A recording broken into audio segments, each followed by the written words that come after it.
Your billable hours matter more than you think they do. If no one else is going to talk about it and tell you the cold, hard truth, then I will. Okay, but don't shoot the messenger. I want to give you the knowledge that I wish I had back when I was a paralegal, and I want to do that to help you fast track your paralegal career.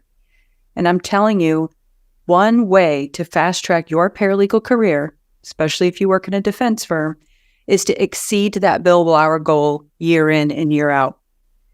One way to potentially put your job at risk, consistently don't meet that billable hour goal or even come close to it year in and year out.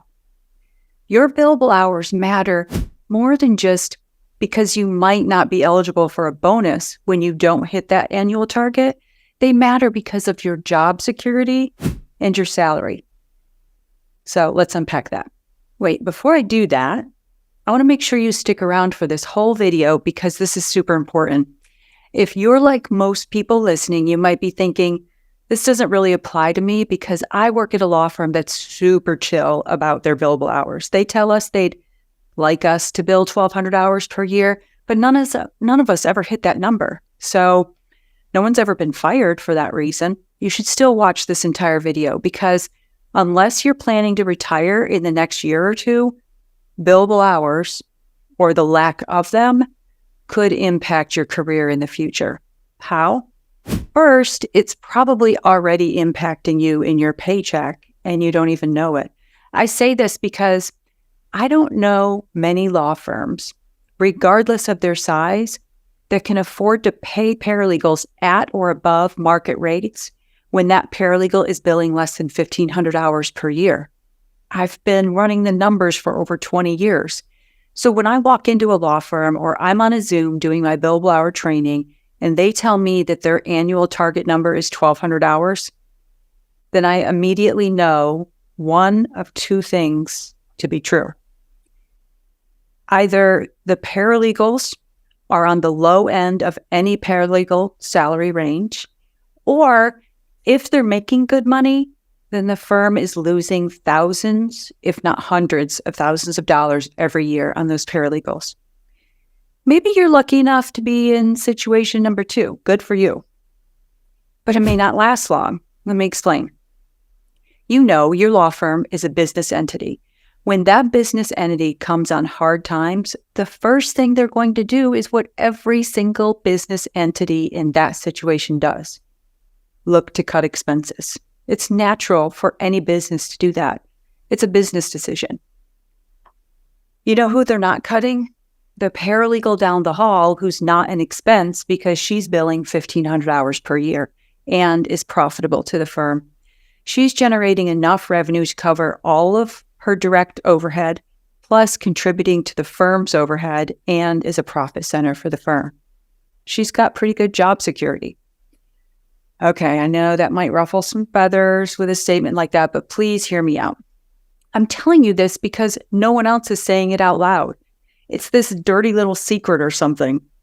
Well, unless you work at a large law firm, they're usually a little stricter about meeting those billable hour goals, and they don't let it go on for long with low billables. They address it throughout the year instead of waiting until the end of the year and hoping for the best. One other thing I'd add about the salary being affected by your billable hours is the other end of the spectrum. Let's say you're the paralegal who is consistently exceeding that annual billable hour target. Forget about bonuses. But not all firms give bonuses for hitting the target. But even if it's not a bonus, it can have an impact on your salary. Here's how. As a paralegal manager, it was so much easier for me to get a larger than normal raise for a paralegal who had high billable hours. Now, it wasn't just a numbers game. I'd run the profitability numbers, which included realization and productivity. I'd have it all laid out in a spreadsheet and be able to go to the CFO and justify why paralegal X should get a 5% raise instead of the standard 2% that was the firm's norm for that year. 3% doesn't seem like much of a difference, but add that up over a few years, and it's not just a one-time raise. It's that next year's raise is off of that higher salary. That's why I've got the whiteboard behind me.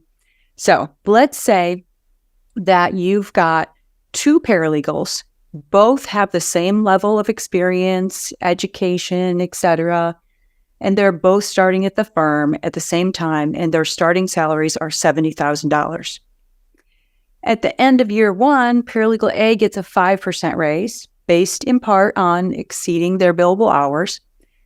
Notice I said in part, because the raise also depends on the paralegal's performance reviews, obviously. So now paralegal A, so the reason I have the whiteboard is because I didn't want to have to do all this math on a calculator while I had you on video. So let's see what paralegal A is making. Paralegal A is now making $73,500. Paralegal B is making $71,400. Let's say the next year, the same thing happened. Paralegal A gets another 5% raise, and now she's making $77,175. Paralegal B, another 2% raise. Maybe this year they hit the target or came close to it, but still a 2% raise. Paralegal B is now making $78,828. Look, I could go on and on for another year or two with these calculations, but you get my point. Because down here at the end of year two, that's a difference of $5,000. Let's keep it simple and say for the next few years, they both get equal raises. Because of this amount being so much higher, paralegal A is always going to be ahead of paralegal B. And when paralegal A leaves the firm, the increase that they get at the next firm is going to be based on that higher salary. What do you think the gap is going to be at the end of year 5? You might be thinking, well, wait a minute, Ian. I don't have any control over the amount of billable work that the attorneys give me. I hear it all the time. And I'm sorry to say, but you do have some control. I see it every single day, and I have been seeing it for decades. There are absolutely things that you can do if you want to increase the amount of billable work that you receive from the attorneys. I'll never forget, when I started at the firm as a paralegal manager, my first month was spent trying to get to the bottom of why none of the 14 paralegals were meeting their annual billable hour target. When I'd sit down to talk to them, they all said the same thing. I don't have any control over it. I do the work they give me.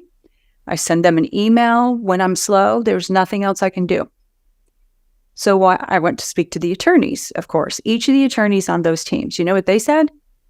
They said things like, every time I give him a project, the final project is riddled with errors. So I only use them for last-minute emergencies when no one else is available. Or they'd say, do you want to see that last email that I received from her? I can't have her communicate with the clients after I receive stuff like this internally. Do you know what they didn't say? They didn't say work was real slow right now and they didn't have any billable work to give to that particular paralegal. I truly hope that you know I am only talking about this because I want to give you the inside scoop to help you. I want you to know these things that would have been so helpful for me to know when I was a paralegal. If your billable hours are consistently low, maybe it's time to risk having that conversation with your attorneys and ask them for their honest feedback on why they don't give you that many billable projects. If it's something in your work product that could use some improvement, tell them. Tell them that you understand the importance of meeting your billable hour numbers and you want to do whatever you can to do that. I want to add one final thought here. Look, I was a paralegal for many years and I feel for you. I never had a job description that said part of my responsibilities as a paralegal in that firm was to bill X number of hours per year.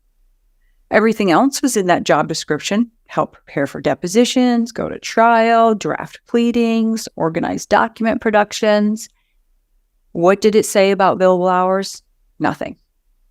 In that regard, I do believe that firms could do a better job making it clear from the start that this is part of your job responsibilities, just like all of the other work that you do. Until I can get them all on board to do that, I'll be here giving you as much advice as I can to help kind of take the sting out of billable hours and to help you fast track your paralegal career.